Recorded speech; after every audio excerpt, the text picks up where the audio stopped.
In July, when I came, I heard about a stalwart group of a few faculty and staff who cared a lot about sustainability. I met with them, and I challenged them at that time. I said, make the case for a campus-wide action. Show that there's interest here, that it's not just a few people who care deeply about the environment. They rose to the challenge. They created a survey on the web. They gave it to our 400 or 500 employees. And they showed that 80% of the employees here at North Hennepin are interested in the campus becoming green. They're interested in supporting sustainability.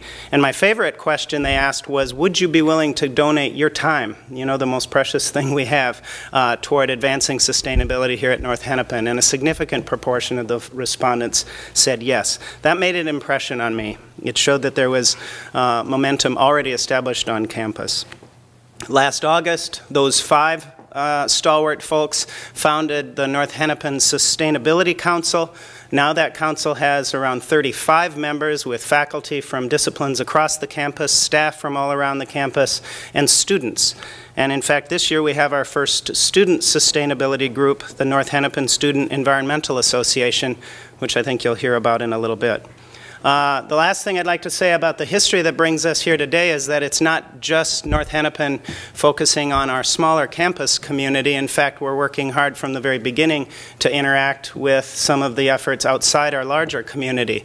So I think it was this weekend that Anna and Don went to the Earth Fest at Brooklyn Center and have been participating in other similar activities around the community, because we know that we can do more together than we can individually, and we want this effort to be integrated with our larger community. Sustainability is something that everybody can be involved in.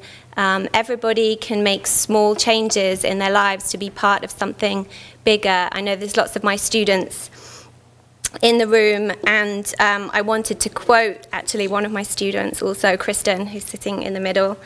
She said this week, "Sustainability doesn't just improve the health of the planet, it improves our personal lives too. In this world, we're so focused on the next best thing. I think it's really important to get back to the basics. Sustainability is the perfect road to get there." So I'm just going to say, I'm only one voice, but I'm a voice for many. My passion for the environment and my child's future is a great motivator for me to make changes.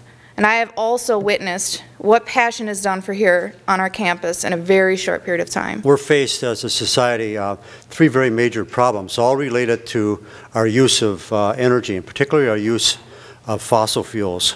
One of those problems is a climate problem, a warming climate, which I'll talk about for a full hour here and explain about climate change. This is becoming more obvious with extreme weather events as the years go by, but I'll put that one to the side. The second challenge that we have, particularly in the United States, is economic. We have a serious recession, and we've lost our economic base. Our manufacturing base basically moved over to the east. And we're relying on fossil fuels here. The solutions to this is to get off of fossil fuels and to move into a cleaner economy. For example, in Minnesota, we spend $7 billion a year in fossil fuels, coal and oil, which we don't have a lump of coal or a drop of oil in the state. That goes from our pocket. A lot of that goes to Middle East, Venezuela, people that we don't want to exactly be associated with, and also big coal companies that we don't, in Minnesota, we don't see the profits of them.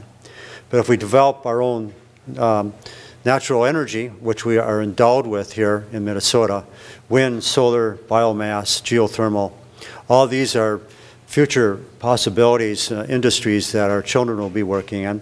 You can think of if we could recycle, let's say $5 billion of that a year back into our own economy. Well, that's the debt that we're facing right now.